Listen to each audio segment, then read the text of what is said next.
নমস্কার, আমি চন্দ্রা। আমার এই গল্প পাঠে মো চ্যানেলটি যদি আপনাদের ভালো লেগে থাকে তাহলে অবশ্যই লাইক, শেয়ার ও সাবস্ক্রাইব করে পাশে থাকবেন এবং আপনাদের মূল্যবান মতামত কমেন্টের মাধ্যমে আমাকে অবশ্যই জানাবেন।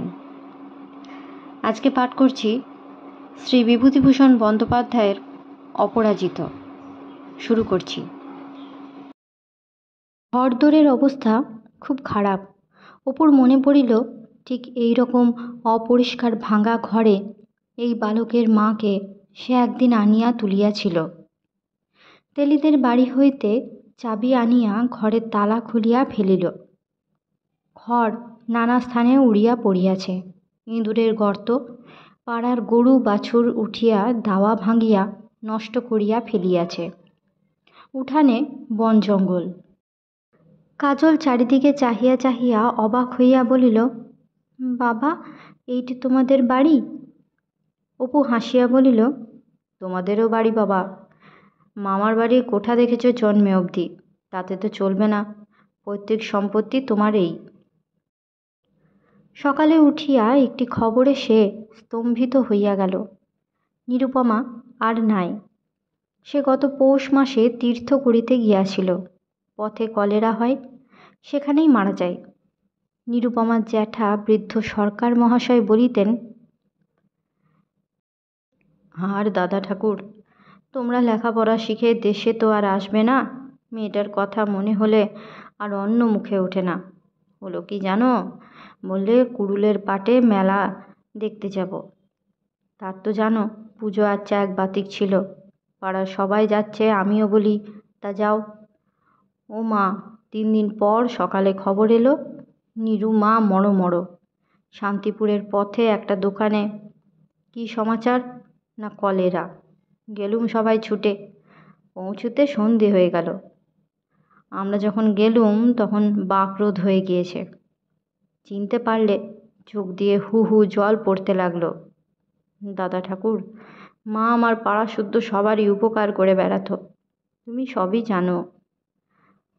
আর অসুখ দেখে সেই পাড়ালি লোক যারা সঙ্গে ছিল, পথের ধারের একটা দোচালা ভাঙা ঘরে মাকে আমার ফেলে সবাই পালিয়েছে।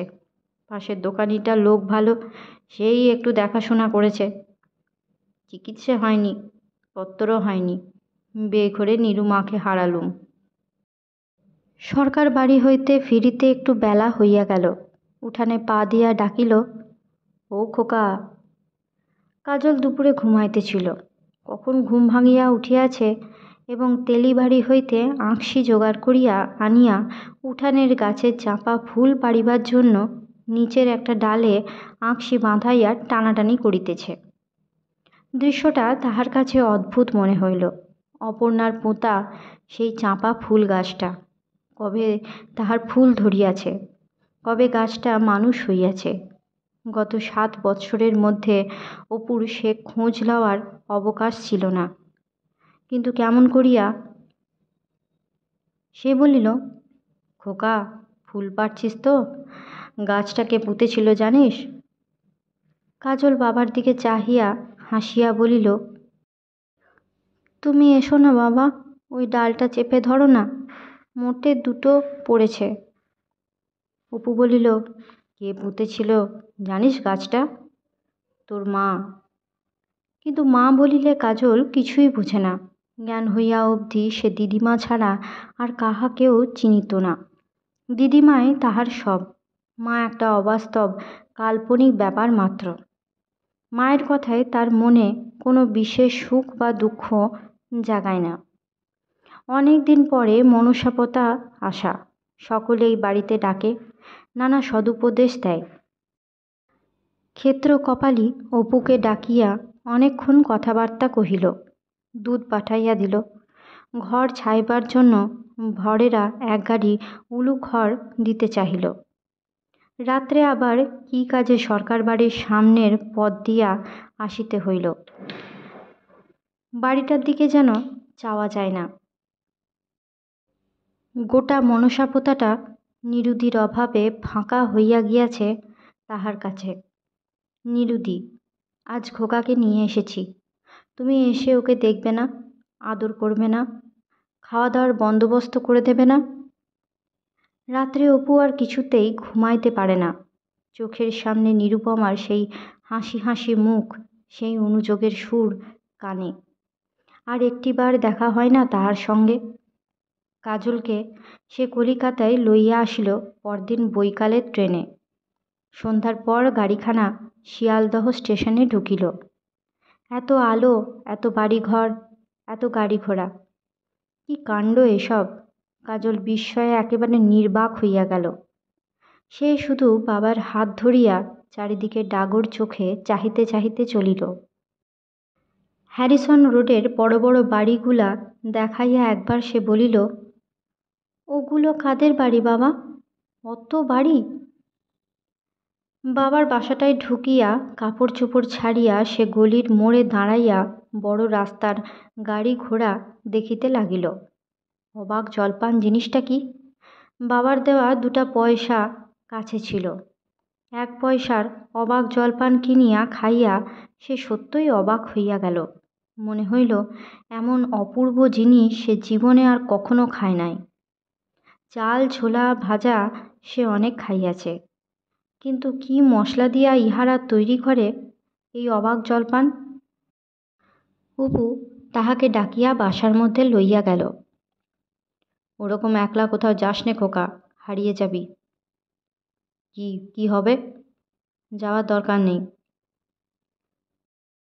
কাজলের দুঃস্বপ্ন কাটিয়া গিয়াছে, আর দাদামশায়ের বকুনি খাইতে হইবে না। একা গিয়া দোতলার ঘরে রাত্রিতে শুইতে হইবে না। মামিমাদের ভয়ে পাতের প্রত্যেক ভাতটি খুঁটিয়া গুছাইয়া খাইতে হইবে না। একটি ভাত পাতের নিচে পড়িয়া গেলে বড় মামিমা বলিত, পেয়েছ পরের, দেদার ফেলো আর ছড়াও, বাবার অন্ন তো খেতে হলো না কখনো। ছেলে মানুষ হইলেও সবসময় এই বাবার খোঁটা কাজলের মনে বাজিত। অপু বাসায় আসিয়া দেখিল কে একখানা চিঠি দিয়াছে তাহার নামে। অপরিচিত হস্তাক্ষর। আজ 5-6 দিন পত্রখানা আসিয়া চিঠির বাস্কে পড়িয়া আছে। খুলিয়া পড়িয়া দেখিল একজন অপরিচিত ভদ্রলোক তাহাকে লিখিতেছেন, তাহার বই পড়িয়া মুগ্ধ হইয়াছেন। শুধু তিনি নহেন, তাহার বাড়ি শুদ্ধ সবাই। প্রকাশকের নিকট হইতে ঠিকানা জানিয়াই পত্র লিখিতেছেন। তিনি তাহার সহিত দেখা করিতে চাহেন। 2-3 বার চিঠিখানা পড়িল। এতদিন পরে বোঝা গেল যে অন্তত একটি লোকেরও ভালো লাগিয়াছে তাহার বইখানা।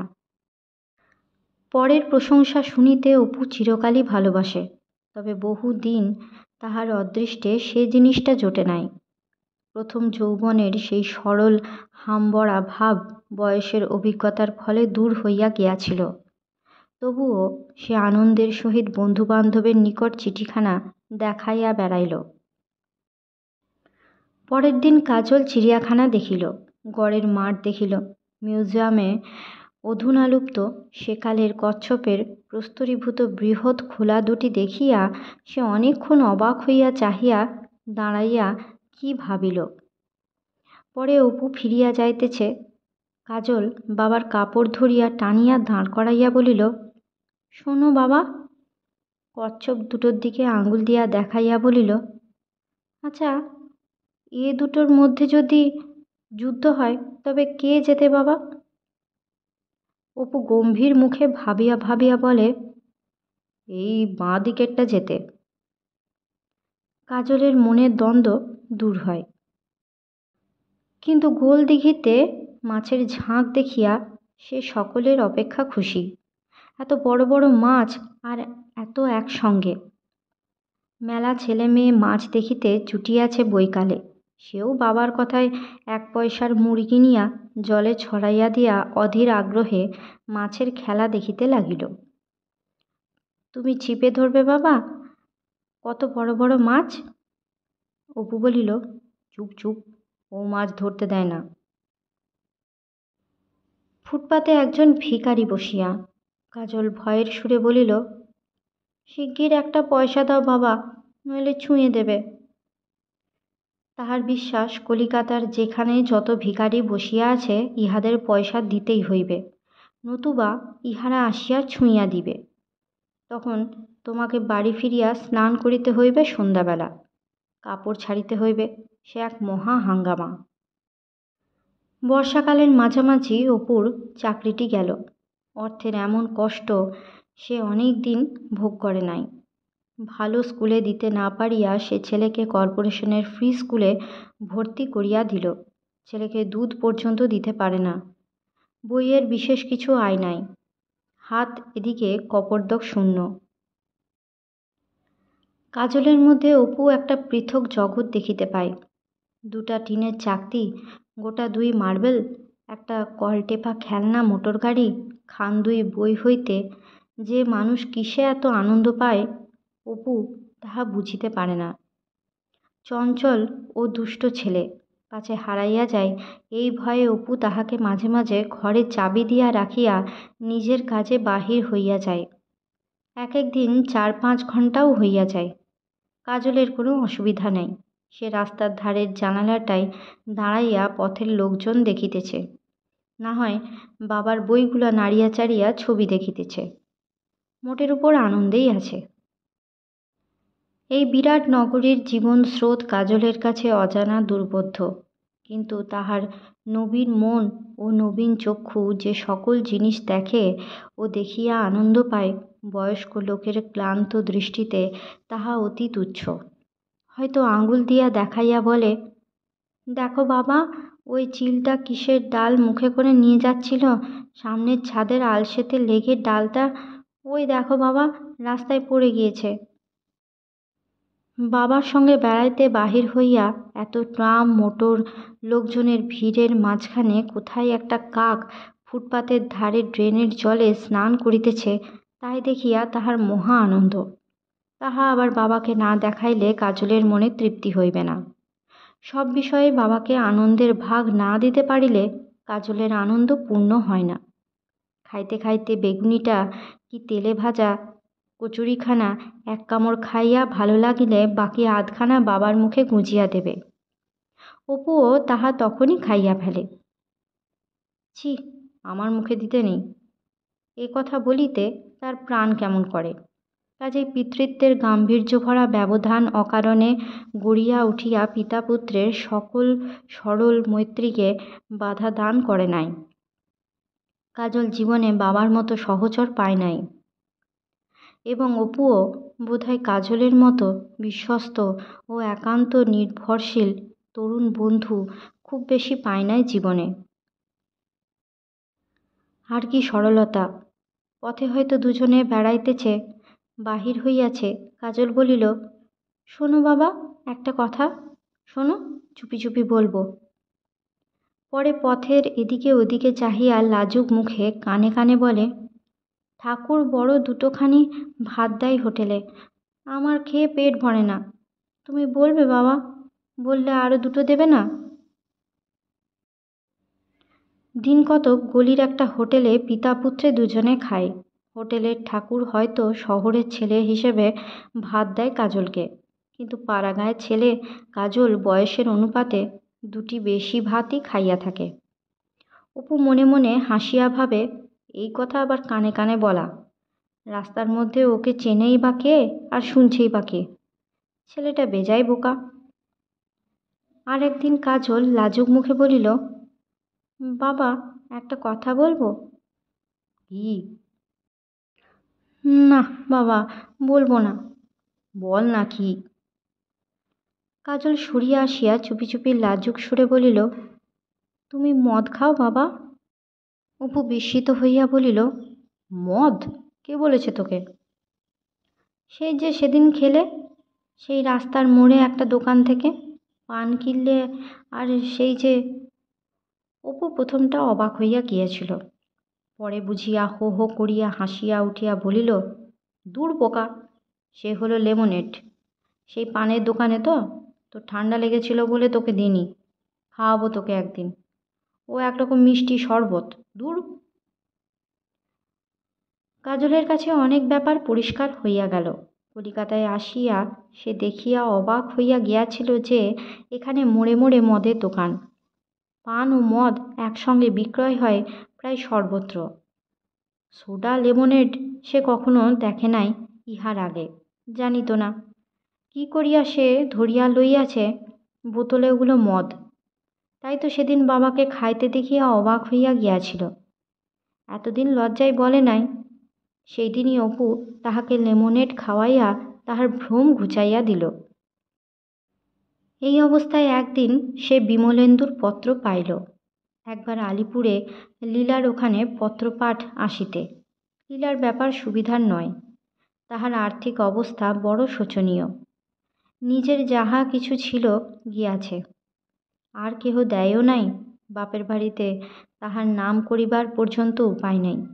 ইদানিং তাহার মা কাশী হইতে তাহাকে টাকা পাঠাইতেছেন। বিমলেন্দু নিজের খরচ হইতে বাঁচাইয়া কিছু টাকা দিদির হাতে দিয়া যাইত। তাহার উপরে মুশকিল এই যে লীলা বড় মানুষের মেয়ে, কষ্ট করা অভ্যাস নাই, হাত ছোট করিতে জানে না। এই রকম কিছুদিন গেল। লীলা যেন দিন দিন কেমন হইয়া যাইতেছিল। অমন হাস্যমুখী লীলা, তাহার মুখে হাসি নাই, মন মরা বিষণ্ণ ভাব। শরীরও যেন দিন দিন শুকাইয়া যাইতে থাকে। গত বর্ষাকাল এইভাবেই কাটে। বিমলেন্দু পূজার সময় পীড়াপিড়ি করিয়া ডাক্তার দেখায়। ডাক্তার বললেন থাইসিসের সূত্রপাত হইয়াছে, সতর্ক হওয়া দরকার।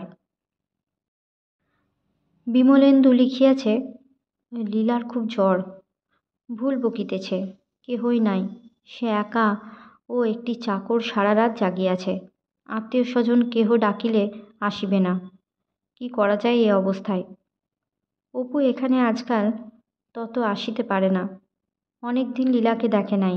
লীলার মুখ যেন রাঙা, অস্বাভাবিকভাবে রাঙা ও উজ্জ্বল দেখাইতেছে। বিমলেন্দু শুষ্ক মুখে বলিল, কাল রঘুয়ার মুখে খবর পেয়ে এসে দেখি এই অবস্থা। এখন কি করি বলুন তো? বাড়ির কেউ আসবে না, আমি কাউকে বলতেও যাব না। মাকে একখানা টেলিগ্রাম করে দেব। অপু বলিল, মা যদি না আসেন? কি বলেন? এখনই ছুটে আসবেন দিদি অন্তঃপ্রাণ তার। তিনি যে আজ 4 বছর কলকাতা মুখ হননি, সে এই দিদির কাণ্ডই তো। মুশকিল হয়েছে কি জানেন? কাল রাত্রেও বকেছে, শুধু খুকি খুকি, অথচ তাকে আনানো অসম্ভব। অপু বলিল, আর এক কাজ করতে হবে, একজন নার্স আমি নিয়ে আসি ঠিক করে। মেয়ে মানুষের নার্সিং পুরুষকে দিয়ে হয় না। বসো তোমরা। 2-3 দিনে সবাই মিলিয়া লীলাকে সারাইয়া তুলিল। জ্ঞান হইলে সে একদিন কেবল অপুকে ঘরের মধ্যে দেখিতে পাইয়া কাছে ডাকিয়া ক্ষীণ সুরে বলিল, কখন এলে অপূর্ব? রোগ হইতে উঠিয়াও লীলার স্বাস্থ্য ভালো হইল না। শুইয়া আছে তো শুইয়াই আছে, বসিয়া আছে তো বসিয়াই আছে। মাথার চুল উঠিয়া যাইতে লাগিল। আপন মনে গুম হইয়া বসিয়া থাকে। ভালো করিয়া কথাও বলে না, হাসেও না, কোথাও নড়িতে চড়িতে চায় না। ইতিমধ্যে কাশী হইতে লীলার মা আসিলেন। বাপের বাড়ি থাকেন। রোজ মোটরে আসিয়া 2-3 ঘণ্টা থাকেন, আবার চলিয়া যান। ডাক্তার বলিয়াছে স্বাস্থ্যকর জায়গায় না লইয়া গেলে রোগ সারিবে না। দুপুরবেলাটা কিন্তু একটু মেঘ করার দরুন রৌদ্র নাই কোথাও। অপু লীলার বাসায় গিয়া দেখিল লীলা জানলার ধারে বসিয়া আছে। সে সব সময় আসিতে পারে না। কাজলকে একা বাসায় রাখিয়া আসা চলে না। ভারী চঞ্চল ও রীতিমতো নির্বোধ ছেলে। তাহা ছাড়া রান্নাবান্না ও সমুদয় কাজ করিতে হয় অপুর। কাজলকে দিয়া কুটা গাছটা ভাঙিবার সাহায্য নাই। সে খেলাধুলা লইয়া সারাদিন মহা ব্যস্ত। অপু তাহাকে কিছু করিতেও বলে না। ভাবে খেলুক একটু, পুওর মাদারলেস চাইল্ড। লীলা ম্লান হাসিয়া বলিল, এসো। এরা কোথায়? বিমলেন্দু কোথায়? মা এখনো আসেননি? বসো। বিমলেন্দু এই কোথায় গেল? নার্স তো নিচে, বোধহয় খেয়ে একটু ঘুমুচ্ছে। তারপর কোথায় যাওয়া ঠিক হলো? সেই ধরমপুরেই? সঙ্গে যাবেন কে? মা আর বিমল। খানিকক্ষণ দুজনেই চুপ করিয়া রহিল। পরে লীলা তাহার দিকে ফিরিয়া বলিল, আচ্ছা অপূর্ব, বর্ধমানের কথা মনে হয় তোমার? অপু বলিল, আহা, কি হয়ে গিয়েছে লীলা? মুখে বলিল, মনে থাকবে না কেন, খুব মনে আছে। লীলা অন্যমনস্কভাবে বলিল, তোমরা সেই ওদিকের একটা ঘরে থাকতে, সেই আমি যেতুম। তুমি আমাকে একটা ফাউন্টেন পেন দিয়েছিলে, মনে আছে লীলা? তখন ফাউন্টেন পেন নতুন উঠেছে, মনে নেই তোমার? লীলা হাসিল। অপু হিসাব করিয়া বলিল, তা ধরো প্রায় আজ 20-22 বছর আগেকার কথা। লীলা খানিকটা চুপ করিয়া থাকিয়া বলিল, অপূর্ব, সেই মোটরটা কিনবে বলতে পারো কেউ? তোমার সন্ধানে আছে? লীলার অত সাধের গাড়িটা এত কষ্টে পুড়িয়াছে সে। লীলা বলিল, আমি সেসব গ্রাহ্য করিনি, কিন্তু মাও ভাবেন। যাক সেসব কথা, তুমি আমাকে কোথাও নিয়ে যাবে অপূর্ব? কোথায়? যেখানে হোক, তোমার সেই পোর্তো প্লাতায়, মনে নেই? সেই যে সমুদ্রের মধ্যে কোন ডুবোজাহাজ উদ্ধার করে বলেছিলে সোনা আনবে, সেই যে মুকুলে পড়ে বলেছিলে। কথাটা অপুর মনে পড়িল, হাসিয়া বলিল, হ্যাঁ সেই ঠিক। উফ, সে কথা মনে আছে তোমার? আমি বলেছিলাম কেমন করে যাবে? তুমি বলেছিলে জাহাজ কিনে সমুদ্রে যাবে। অপু হাসিল।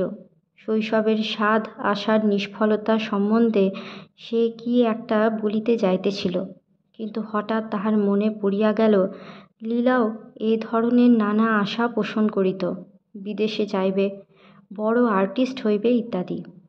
ওর সামনে আর সে কথা বলার আবশ্যক নাই।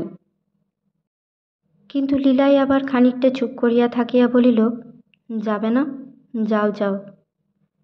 পরে হি হি করিয়া হাসিয়া কেমন একটা অদ্ভুত সুরে বলিল, সমুদ্র থেকে সোনা আনবে তো তোমরাই, পোর্তো প্লাতা থেকে, না? দেখো, এখনো ঠিক মনে করে রেখেছি, রাখিনি? হি হি। একটু চা খাবে? লীলার মুখের শীর্ণ হাসি ও তাহার বাঁধুনিহারা উদ্ভ্রান্ত আলগা ধরনের কথাবার্তা অপুর বুকে তীক্ষ্ণ তীরের মতো বিঁধিল। সঙ্গে সঙ্গে বুঝিল এত ভালোবাসে নাই সে লীলাকে আর কোনো দিন, আজ যত বাসিয়াছে। দুপুরবেলা চা খাবো কি, সেজন্য ব্যস্ত হয়েও না লীলা। লীলা বলিল, তোমার মুখে সেই পুরনো গানটা শুনিনি অনেক দিন, সেই আমি চঞ্চল হে। মেঘলা দিনের দুপুর, বাহিরের দিকে একটা সাহেব বাড়ির কম্পাউন্ডে গাছের ডালে অনেকগুলি পাখি কলরব করিতেছে। অপু গান আরম্ভ করিল। লীলা জানালার ধারেই বসিয়া বাহিরের দিকে মুখ রাখিয়া গানটা শুনিতে লাগিল। লীলার মনে আনন্দ দিবার জন্য অপু গানটা 2-3 বার ফিরাইয়া ফিরাইয়া গাহিল। গান শেষ হইয়া গেল, তবু লীলা জানালার বাহিরেই চাহিয়া আছে, অন্যমনস্কভাবে যেন কি জিনিস লক্ষ্য করিতেছে। খানিকক্ষণ কাটিয়া গেল, দুজনেই চুপ করিয়াছিল। হঠাৎ লীলা বলিল, একটা কথার উত্তর দেবে? লীলার গলার স্বরে অপু বিস্মিত হইল, বলিল, কি কথা? আচ্ছা, বেঁচে লাভ কি?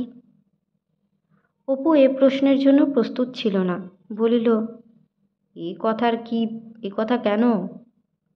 বলো না। না লীলা, এ ধরনের কথাবার্তা কেন, এর দরকার নেই। আচ্ছা, একটা সত্যি কথা বলবে? কি বলো? আমাকে লোকে কি ভাবে? সেই লীলা, তাহার মুখে এরকম দুর্বল ধরনের কথাবার্তা সে কি কখনো স্বপ্নেও ভাবিয়াছিল? অপু এক মুহূর্তে সব বুঝিল। অভিমানিনী তেজস্বিনী লীলা আর সব সহ্য করিতে পারে, লোকের ঘৃণা তাহার অসহ্য। গত কয়েক বৎসরে ঠিক তাহাই জুটিয়াছে তাহার কপালে। এতদিন সেটা বোঝে নাই, সম্প্রতি বুঝিয়াছে। জীবনের উপরে টান হারাইতে বসিয়াছে। অপুর গলায় যেন একটা ডেলা আটকাইয়া গেল। সে যতদূর সম্ভব সহজ সুরে বলিল, এ ধরনের কথা সে এ পর্যন্ত কোনোদিনও লীলার কাছে বলে নাই, কোনো দিন না। দেখো লীলা, অন্য লোকের কথা জানি নে, তবে আমার কথা শুনবে? আমি তোমাকে আমার চেয়ে অনেক বড় তো ভাবি, অনেকের চেয়ে বড় ভাবি। তোমাকে কেউ চেনেনি, চিনলে না, এই কথা ভাবি। আজ নয় লীলা, এতটুকু বেলা থেকে তোমায় আমি জানি। অন্য লোকে ভুল করতে পারে, কিন্তু আমি। লীলা যেন অবাক হইয়া গেল। কখনো সে এরকম দেখে নাই অপুকে। সে জিজ্ঞাসা করিতে যাইতেছিল, সত্যি বলছ? কিন্তু অপুর মুখ দেখিয়া হয়তো বুঝিল প্রশ্নটা অনাবশ্যক। পরক্ষণেই খেয়ালি অপু আর একটা কাজ করিয়া বসিল। এটাও সে ইহার আগে কখনো করে নাই। লীলার খুব কাছে সরিয়া গিয়া তার ডান হাতখানা নিজের দুহাতের মধ্যে লইয়া লীলাকে নিজের দিকে টানিয়া তার মুখ ফেরাইল। পরে গভীর স্নেহে তার উত্তপ্ত ললাটে কানের পার্শ্বে চূর্ণ কুন্তলে হাত বুলাইতে বুলাইতে দৃঢ় স্বরে বলিল, তুমি আমি ছেলেবেলার সাথী লীলা। আমরা কেউ কাউকে ভুলব না, কোনো অবস্থাতেই না। এতদিন ভুলিনি, ও কখনো লীলা ভুলব না। লীলা সারা দেহ শিহরিয়া উঠিল। যাহা আজ অপুর মুখে কথার সুরে ডাগর চোখের অকপট দৃষ্টিতে পাইল, জীবনে কোনো দিন কাহারও কাছ হইতে তাহা সে কখনো পায় নাই। আজ সে দেখিল অপুকে সে চিরকাল ভালোবাসিয়া আসিয়াছে। বিশেষ করিয়া অপুর মাতৃবিয়োগের পর লাল দিঘির সামনের ফুটপাথে তাকে যেদিন শুষ্ক মুখে নিরাশ্রয়ভাবে বেড়াইতে দেখিয়াছিল, সেদিনটি হইতে অপুর চমক ভাঙিল। লীলা কখন তাহার বক্ষে মুখ লুকাইয়াছিল, তাহার অশ্রুপ্লাবিত পাণ্ডুর মুখখানি। অপু বাহিরে চলিয়া আসিল। সে অনুভব করিতেছিল লীলার মতো সে কাহাকেও ভালোবাসে না। সেই গভীর অনুকম্পা মিশ্রিত ভালোবাসা যা মানুষকে সব ভুলাইয়া দেয়, আত্মবিসর্জনে প্রণোদিত করে। লীলাকে যে করিয়া হোক সে সুখী করিবে। লীলাকে এতটুকু কষ্টে পড়িতে দিবে না, নিজেকে ছোট ভাবিতে দিবে না। যাহার ইচ্ছা লীলাকে ছাড়ুক, সে লীলাকে ছাড়িয়া থাকিবে না। সে লীলাকে কোথাও লইয়া যাইবেই। এই অবস্থায় কলিকাতায় থাকিলে লীলা বাঁচিবে না। বিশ্ব একদিকে, লীলার মুখের অনুরোধ আরেকদিকে। সারা পথ ভাবিতে ভাবিতে ফিরিল। দিন তিনেক পর বেলা 8টা। অপু সকালে স্নান সারিয়া কাজলকে সঙ্গে করিয়া বেড়াইতে বাহির হইবে। এমন সময় মিস্টার লাহিড়ীর ছোট নাতি অরুণ ঘরে ঢুকিল। এক কোণে ডাকিয়া লইয়া চুপি চুপি উত্তেজিত স্বরে বলিল, শিগগির আসুন, দিদি কাল রাতে বিষ খেয়েছে। বিষ? সর্বনাশ! লীলা বিষ খাইয়াছে? কাজলকে কি করা যায়? খোকা, তুই বরং ঘরে থাক একা, আমি একটা কাজে যাচ্ছি, দেরি হবে ফিরিতে। কিন্তু কাজলের চোখে ধুলা দেওয়া অত সহজ নয়। কে বাবা, কি কাজ, কোথায়? এত দেরি হইতে পারে? কতক্ষণ? কোনো মতে ভুলাইয়া তাহাকে রাখিয়া দুজনে ট্যাক্সি ধরিয়া লীলার বাসায় আসিল। আরও দুখানা মোটর দাঁড়াইয়া আছে। ঢুকিতেই লীলাদের বাড়ির ডাক্তার বৃদ্ধ কেদারবাবুর সঙ্গে দেখা। অরুণ ব্যস্ত সমস্তভাবে জিজ্ঞাসা করিল, কি অবস্থা এখন? কেদারবাবু বলিলেন, অবস্থা তেমনি, আর একটা ইঞ্জেকশন করেছি। হিলকক সাহেব এলে যে বুঝতে পারি। অপুর প্রশ্নের উত্তরে বলিলেন, বড্ড স্যাড ব্যাপার, বড্ড স্যাড। জিনিসটা মারফিয়া। রাত্রে কখন খেয়েছে তা তো বোঝা যায়নি।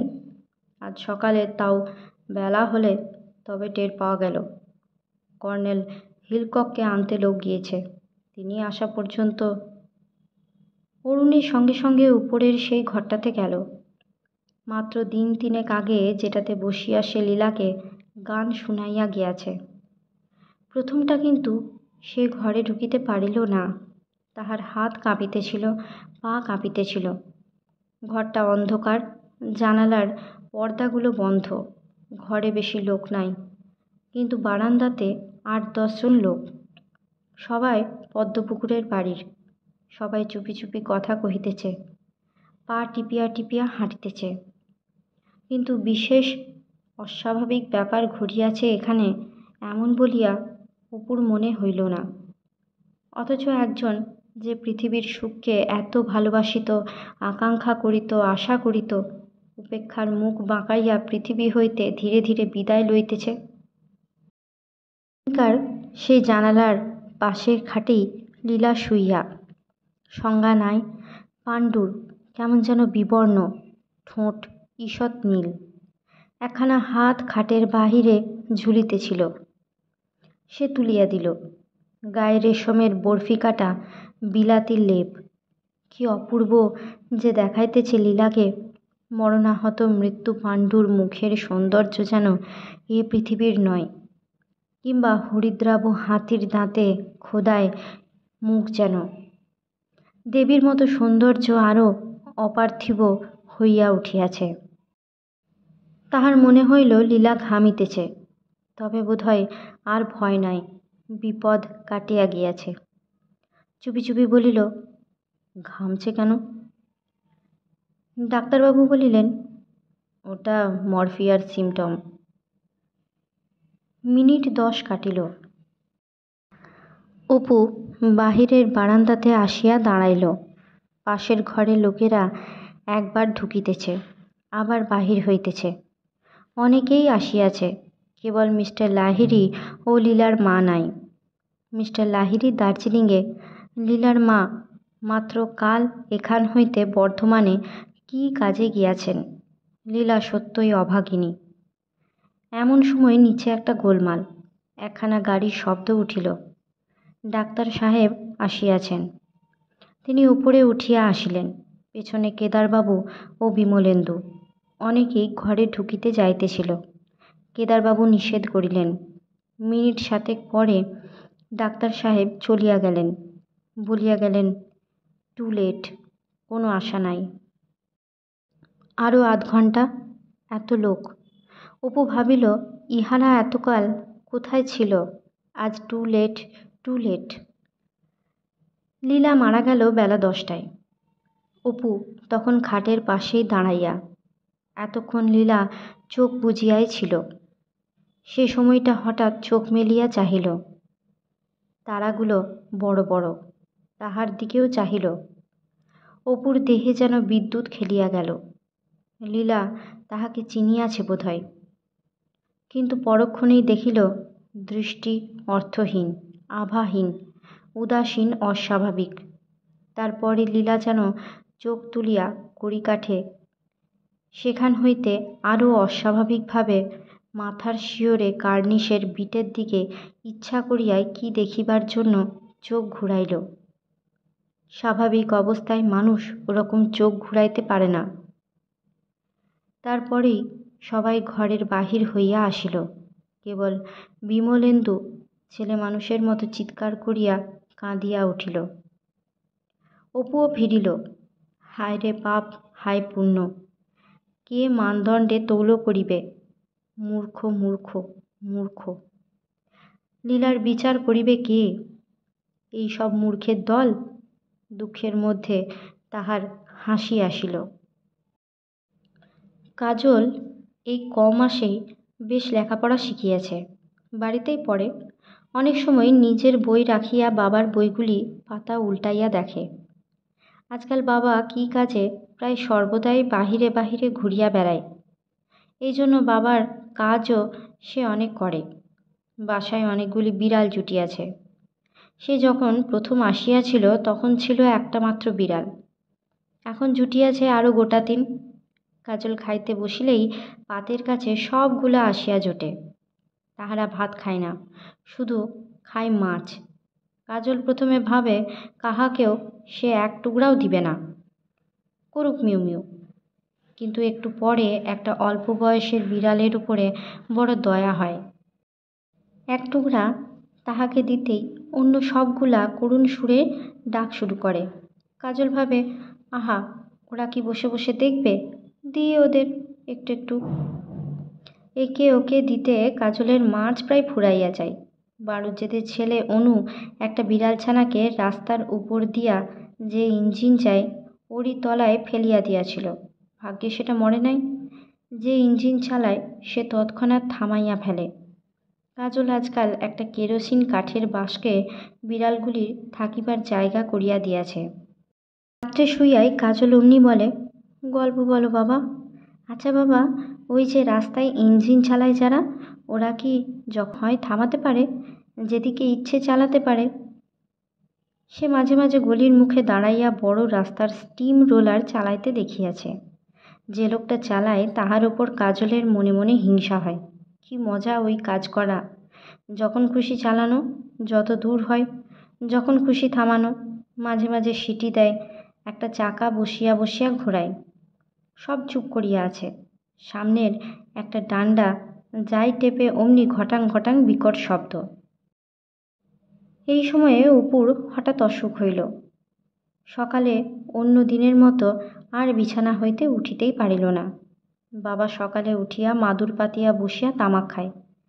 কাজলের মনে হয় সব ঠিক আছে, কিন্তু আজ বেলা 10টা বাজিল, বাবা এখনও শুইয়া।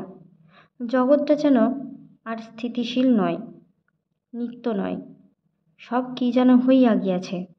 সেই রোদ উঠিয়াছে, কিন্তু রোদের চেহারা অন্যরকম, গলিটার চেহারা অন্যরকম। কিছু ভালো লাগে না। বাবার অসুখ এই প্রথম। বাবাকে আর কখনো সে অসুস্থ দেখে নাই। কাজলের ক্ষুদ্র জগতে সব যেন ওলট পালট হইয়া গেল। সারা দিনটা কাটিল, বাবা সাড়া নাই, সংজ্ঞা নাই, জ্বরে অজ্ঞান হইয়া পড়িয়া। কাজল পাউরুটি কিনিয়া আনিয়া খাইল। সন্ধ্যা কাটিয়া গেল। কাজল পরমানন্দ পানওয়ালার দোকান হইতে তেল পুড়িয়া আনিয়া লণ্ঠন জ্বালিল। বাবা তখনও সেই রকমই শুইয়া। কাজল অস্থির হইয়া উঠিল। তাহার কোনো অভিজ্ঞতা নাই এই সব বিষয়ে। কি এখন সে করে? দু একবার বাবার কাছে গিয়া ডাকিল। জ্বরের ঘোরে বাবা একবার বলিয়া উঠিল, স্টোভটা নিয়ে আয়, ধরাও খোকা স্টোভটা। অর্থাৎ সে স্টোভটা ধরাইয়া কাজলকে রাঁধিয়া দিবে।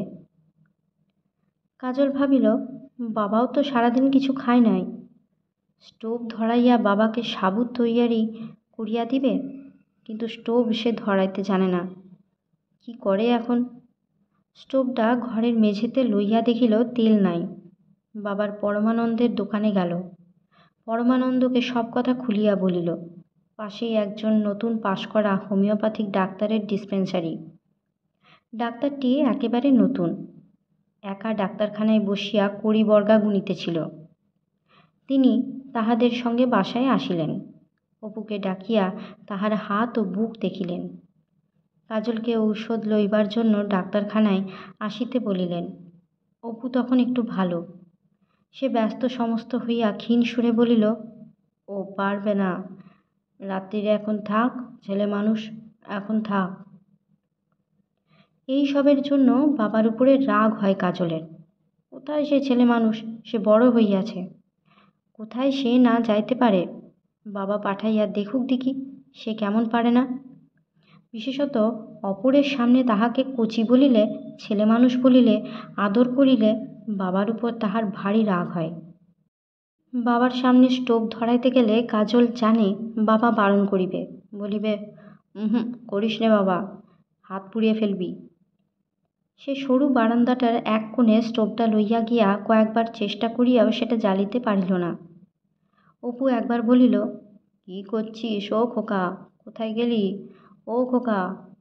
আহ, বাবার জ্বালায় অস্থির। ঘরে আসিয়া বলিল, বাবা কি খাবে, মিষ্টি আর বিস্কুট কিনে আনবো? অপু বলিল, না না, সে তুই পারবি নে, আমি খাবো না কিছু। লক্ষ্মী বাবু, কোথাও যেও না ঘর ছেড়ে। রাত্রিরে কি কোথাও যায়? হারিয়ে যাবি। হ্যাঁ, সে হারাইয়াই যাইবে। ছাড়িয়া দিলে সে সব জায়গায় যাইতে পারে, পৃথিবীর সর্বত্র একা যাইতে পারে। বাবার কথা শুনিলে তাহার হাসি পায়। পরদিন সকালে উঠিয়া কাজল প্রথমে ঔষধ আনিল। বাবার জন্য ফুটপাতের দোকান হইতে খেজুর ও কমলালেবু কিনিল। একটু দূরে দুধের দোকান হইতে জাল দেওয়া গরম দুধও কিনিয়া আনিল। দুধের ঘটি হাতে ছেলে ফিরিলে অপু বলিল, কথা শুনবি নে খোকা, দুধ আনতে গেলি রাস্তা পার হয়ে সেই আমহাস স্ট্রিটের দোকানে। এখন গাড়ি ঘোড়ার বড় ভিড়, যেও না বাবা, দে বাকি পয়সা। খুচরা পয়সা না থাকায় ছেলেকে সকালে ঔষধের দামের জন্য একটা টাকা দিয়াছিল। কাজল টাকাটা ভাঙাইয়া এগুলি কিনিয়াছে, নিজে মাত্র 1 পয়সার বেগুনি খাইয়াছিল। তেলে ভাজা খাবারের উপরে তাহার বেজায় লোভ। বাকি পয়সা বাবার হাতে ফেরত দিল। অপু বলিল, একখানা পাউরুটি নিয়ে আয়, ওই দুধের আমি অতটা তো খাবো না, তুই অর্ধেকটা রুটি দিয়ে খা। না বাবা, এই তো কাছেই হোটেল, আমি ওখানে গিয়ে। না না, সেও তো রাস্তা পার হয়ে। অফিসের সময় এখন, মোটরের ভিড়। এবেলা ওই খাও বাবা, আমি তোমাকে ওবেলা দুটো রেঁধে দেব। কিন্তু দুপুরের পর অপুর আবার খুব জ্বর আসিল। রাত্রের দিকে এত বাড়িল, আর কোনো সংজ্ঞা রহিল না। কাজল দৌড়ে চাবি দিয়া ছুটিয়া আবার ডাক্তারের কাছে গেল। ডাক্তার আবার আসিলেন, মাথায় জলপট্টির ব্যবস্থা দিলেন, ঔষধও দিলেন। জিজ্ঞাসা করিলেন, এখানে আর কেউ থাকে না? তোমরা দুজনে মোটে? অসুখ যদি বাড়ে তবে বাড়িতে টেলিগ্রাম করে দিতে হবে। দেশে কে আছে? দেশে কেউ নেই, আমার মা তো নেই, আমি আর বাবা শুধু। মুশকিল, তুমি ছেলে মানুষ কি করবে? হাসপাতালে দিতে হবে তাহলে। দেখি দেখি আজ রাতটা। কাজলের প্রাণ উড়িয়া গেল। হাসপাতাল? সে শুনিয়াছে সেখানে গেলে মানুষ আর ফেরে না। বাবার অসুখ কি এত বেশি যে হাসপাতালে পাঠাইতেই হইবে? ডাক্তার চলিয়া গেল। বাবা শুইয়া আছে। শিয়রের কাছে আধ ভাঙা ডালিম, গোটা কতক লেবুর কোয়া, পালং শাকের গুঁড়া বাবা খাইতে ভালোবাসে। বাজার হইতে সেদিন পালং শাকের গুঁড়া আনিয়াছিল, ঘরের কোণে চুপড়িতে শুকাইতেছে। বাবা যদি আর না ওঠে, না রাঁধে। কাজলের গলায় কিসের একটা ডেলা ঠেলিয়া উঠিল, চোখ ফাটিয়া জল আসিল। ছোট বারান্দাটার এক কোণে গিয়া সে আকুল হইয়া নিঃশব্দে কাঁদিতে লাগিল। ভগবান বাবাকে সারাইয়া তোলো, পালং শাকের গোড়া বাবাকে খাইতে না দেখিলে সে বুক ফাটিয়া মরিয়া যাইবে। ভগবান বাবাকে ভালো করে দাও। মেঝেতে তাহার পরিবার মাদুরটা পাতিয়া সে শুইয়া পড়িল। ঘরে লণ্ঠনটা জ্বালিয়া রাখিল। একবার নাড়িয়া দেখিল কতটা তেল আছে, সারা রাত জ্বলিবে কিনা। অন্ধকারে তাহার বড় ভয়। বিশেষ বাবা আজ নড়ে না, চড়েও না, কথাও বলে না। দেওয়ালে কিসের সব যেন ছায়া। কাজল চক্ষু বুঝিল। মাস দেরেক হইল অপু সারিয়া উঠিয়াছে, হাসপাতালে যাইতে হয় নাই। এই গলিরই মধ্যে বাড়ুজ্যেরা বেশ সঙ্গতিপন্ন গৃহস্থ। তাহাদের এক ছেলে ভালো ডাক্তার। তিনি অপুর বাড়িওয়ালার মুখে সব শুনিয়া নিজে দেখিতে আসিলেন। ইঞ্জেকশনের ব্যবস্থা করিলেন, শুশ্রূষার লোক দিলেন। কাজলকে নিজের বাড়ি হইতে খাওয়াইয়া আনিলেন। উহাদের বাড়ির সঙ্গে খুব ঘনিষ্ঠ আলাপ হইয়া গিয়াছে। চৈত্রের প্রথম। চাকুরি অনেক খুঁজিয়াও মিলিল না, তবে আজকাল লিখিয়া কিছু আয় হয়। সকালে একদিন অপু মেঝেতে মাদুর পাতিয়া বসিয়া কাজলকে পড়াইতেছে। একজন 20-22 বছরের চোখে চশমা ছেলে দোরের কাছে আসিয়া দাঁড়াইয়া বলিল, আগে আসতে পারি? আপনারই নাম অপূর্ববাবু? নমস্কার। আসুন, বসুন বসুন। কোত্থেকে আসছেন? আগে আমি ইউনিভার্সিটিতে পড়ি, আপনার বই পড়ে আপনার সঙ্গে দেখা করতে এলুম। আমার অনেক বন্ধু বান্ধব সবাই এত মুগ্ধ হয়েছে, তাই আপনার ঠিকানা নিয়ে। অপু খুব খুশি হইল। বই পড়িয়া এত ভালো লাগিয়াছে যে বাড়ি খুঁজিয়া দেখা করিতে আসিয়াছে একজন শিক্ষিত তরুণ যুবক। এ তার জীবনে এই প্রথম। ছেলেটি চারিদিকে চাহিয়া বলিল, আগে এই ঘরটাতে আপনি থাকেন বুঝি? অপু একটু সংকুচিত হইয়া পড়িল। ঘরে আসবাবপত্র অতিহীন, ছেঁড়া মাদুরে পিতাপুত্রে বসিয়া পড়িতেছে। খানিকটা আগে কাজল ও সে দুজনে মুড়ি খাইয়াছে। মেজের খানিকটাতে তারই চিহ্ন। সে ছেলের ঘাড়ে সব দোষটা চাপাইয়া সলজ্জ সুরে বলিল, তুই এমন দুষ্টু হয়ে উঠছিস খোকা, রোজ রোজ তোকে বলি খেয়ে অমন করে ছড়াবি নে, তা তোর। আর বাটিটাও অমন দোরের গোড়ায়। কাজল এ অকারণ তিরস্কারের হেতু না বুঝিয়া কাঁদো কাঁদো মুখে বলিল, আমি কই বাবা, তুমি তো বাটিটাতে মুড়ি। আচ্ছা আচ্ছা থাম, লেখ, বানানগুলো লিখে ফেল। যুবকটি বলিল, আমাদের মধ্যে আপনার বই নিয়ে খুব আলোচনা। আগে হ্যাঁ, ওবেলা বাড়িতে থাকবেন? বিভাবরী কাগজের এডিটর শ্যামাচরণবাবু আপনার সঙ্গে দেখা করতে আসবেন। আমি আরও 3-4 জন সেই সঙ্গে আসব। 3টে? আচ্ছা, 3টেতেই ভালো।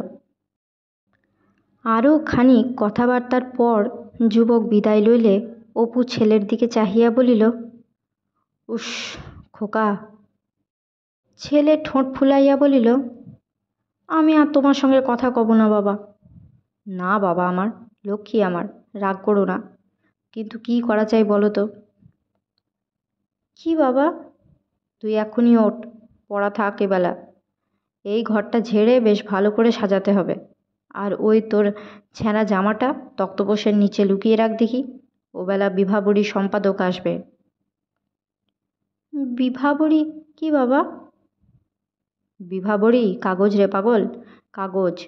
দৌড়ে যা তো, পাশের বাসা থেকে বালতিটা চেয়ে নিয়ে আয় তো।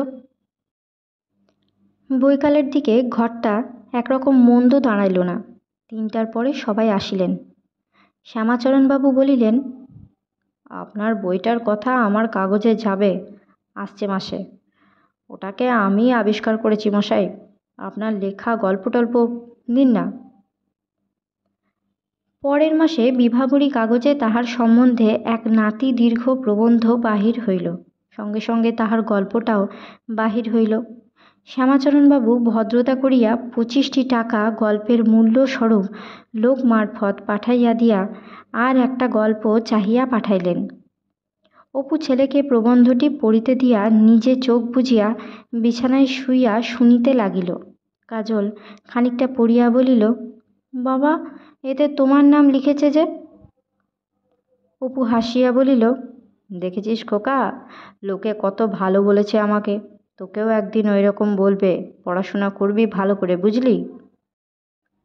দোকানে গিয়া শুনিল বিভাবরীতে প্রবন্ধ বাহির হইবার পরে খুব বইটি কাটিতেছে। তাহা ছাড়া 3 বিভিন্ন স্থান হইতে 3খানি পত্র আসিয়াছে। বইখানার অজস্র প্রশংসা। একদিন কাজল বসিয়া পড়িতেছে, সে ঘরে ঢুকিয়া হাত দুখানা পিছনের দিকে লুকাইয়া বলিল, খোকা, বলতো হাতে কি? কথাটা বলিয়াই মনে পড়িয়া গেল শৈশবে একদিন তাহার বাবা, সেও এমনি বৈকাল বেলাটা, তাহার বাবা এইভাবে ঠিক এই কথা বলিয়াই খবরের কাগজের মোড়কটা তাহার হাতে দিয়াছিল। জীবনের চক্র ঘুরিয়া ঘুরিয়া কি অদ্ভুতভাবেই আবর্তিত হইতেছে চিরযুগ ধরিয়া। কাজল ছুটিয়া গিয়া বলিল, কি বাবা দেখি? পরে বাবার হাত হইতে জিনিসটা লইয়া দেখিয়া বিস্মিত ও পুলকিত হইয়া উঠিল। অজস্র ছবিওয়ালা আরব্য উপন্যাস। দাদামশাইয়ের বইতে তো এত রঙিন ছবি ছিল না। নাকের কাছে ধরিয়া দেখিল, কিন্তু তেমন পুরনো গন্ধ নাই। সে এক অভাব। অনেক দিন পরে হাতে পয়সা হওয়াতে সে নিজের জন্যও একরাশ বই ও ইংরেজি ম্যাগাজিন কিনিয়া আনিয়াছে। পরদিন সে বৈকালে তাহার এক সাহেব বন্ধুর নিকট হইতে একখানা চিঠি পাইয়া গ্রেট ইস্টার্ন হোটেলে তাহার সঙ্গে দেখা করিতে গেল। সাহেবের বাড়ি কানাডায়, 40-42 বয়স, নাম অ্যাশবার্টন। হিমালয়ের জঙ্গলে গাছপালা খুঁজিতে আসিয়াছে, ছবিও আঁকে। ভারতবর্ষে এই 2বার আসিল। স্টেটসম্যানে তাহার লেখা হিমালয়ের উচ্ছ্বসিত বর্ণনা পড়িয়া অপু হোটেলে গিয়া মাস 2 পূর্বে লোকটির সঙ্গে আলাপ করে। এই 2 মাসের মধ্যে দুজনের বন্ধুত্ব খুব জমিয়া উঠিয়াছে। সাহেব তাহার জন্য অপেক্ষা করিতেছিল। ফ্লানেলের ঢিলা স্যুট পরা, মুখে পাইপ, খুব দীর্ঘকায় সুশ্রী মুখ, নীল চোখ, কপালের উপরের দিকের চুল খানিকটা উঠিয়া গিয়াছে। অপুকে দেখিয়া হাসি মুখে আগাইয়া আসিল, বলিল, দেখো, কাল একটা অদ্ভুত ব্যাপার ঘটেছিল, ওরকম কোনো দিন হয়নি। কাল একজন বন্ধুর সঙ্গে মোটরে কলকাতার বাইরে বেড়াতে গিয়েছিলাম। একটা জায়গায় গিয়ে বসেছি, কাছে একটা পুকুর, ওপারে একটা মন্দির, এক সার বাঁশ গাছ আর তাল গাছ। এমন সময়ে চাঁদ উঠল, আলো আর ছায়ার কি খেলা! দেখে আর চোখ ফেরাতে পারিনে। মনে হলো, ah, this is the east, the eternal east. এমন দেখিনি কক্ষনো। অপু হাসিয়া বলিল, and pray who is the sun? Ashburton হো হো করিয়া হাসিয়া বলিল, না, শোনো, আমি কাশী যাচ্ছি, তোমাকে না নিয়ে আমি যাব না কিন্তু। আসছে হপ্তাতেই যাওয়া যাক, চলো। কাশী? সেখানে সে কেমন করিয়া যাইবে? কাশীর মাটিতে সে পা দিতে পারিবে না। শত সহস্র স্মৃতি জড়ানো কাশী, জীবনের ভাণ্ডারের অক্ষয় সঞ্চয়। ও কি যখন তখন গিয়া নষ্ট করা যায়? সেবার পশ্চিম যাইবার সময় মোগল সরাই দিয়া গেল, কিন্তু কাশী যাইবার অত ইচ্ছা সত্ত্বেও যাইতে পারিল না কেন? কেন, তাহা অপরকে সে কি করিয়া বুঝায়? বন্ধু বলিল, তুমি জাভা এসো না আমার সঙ্গে, বড় বুদুরে স্কেচ আঁকব। তাছাড়া মাউন্ট স্যারাকের বনে যাব। ওয়েস্ট জাভাতে বৃষ্টি কম হয় বলে ট্রপিক্যাল ফরেস্ট তত জমকালো নয়, কিন্তু ইস্ট জাভার বন দেখলে তুমি মুগ্ধ হবে। তুমি তো বন ভালোবাসো, এসো না। বন্ধুর কাছে লীলাদের বাড়ি অনেকদিন আগে দেখা বিয়াত্রিছে দান্তের সেই ছবিটা। অপু বলিল, বতিচেলি না? না, আগে বলতো লিওনার্দোর, আজকাল ঠিক হয়েছে অ্যামব্রোজো দ্য প্রেডিসের। বতিচেলির কে বললে? লীলা বলিয়াছিল, বেচারি লীলা। সপ্তাহের শেষে কিন্তু বন্ধুটির আগ্রহ ও অনুরোধ এড়াইতে না পারিয়া তাহাকে কাশী রওনা হইতে হইল। কাশীতে পরদিন বেলা 12টার সময় পৌঁছিয়া বন্ধুকে ক্যান্টনমেন্টের এক সাহেবী হোটেলে তুলিয়া দিল ও নিজে এক্কা করিয়া শহরে ঢুকিয়া গধুলিয়ার মোড়ের কাছে পার্বতী আশ্রমে আসিয়া উঠিল। গধুলিয়ার মোড় হইতে একটু দূরে সেই বালিকা বিদ্যালয়টা আজও আছে। ইহারই একটু দূরে তাহাদের সেই স্কুলটা। কোথায়? একটা গলির মধ্যে ঢুকিল। এখানেই কোথায় যেন ছিল। একটা বাড়ি সে চিনিল। তাহার এক সহপাঠী এই বাড়িতে থাকিত। দু একবার তাহার সঙ্গে এখানেও আসিয়াছিল। বাসা নয়, নিজেদের বাড়ি। একটি বাঙালি ভদ্রলোক শশা কিনিতেছিলেন। সে জিজ্ঞাসা করিল, এই বাড়িতে প্রসন্ন বলে একটা ছেলে আছে, জানেন? ভদ্রলোক বিস্ময়ের সুরে বলিলেন, প্রসন্ন ছেলে? অপু সামলাইয়া বলিল, ছেলে না, মানে ওই আমাদেরই বয়সী।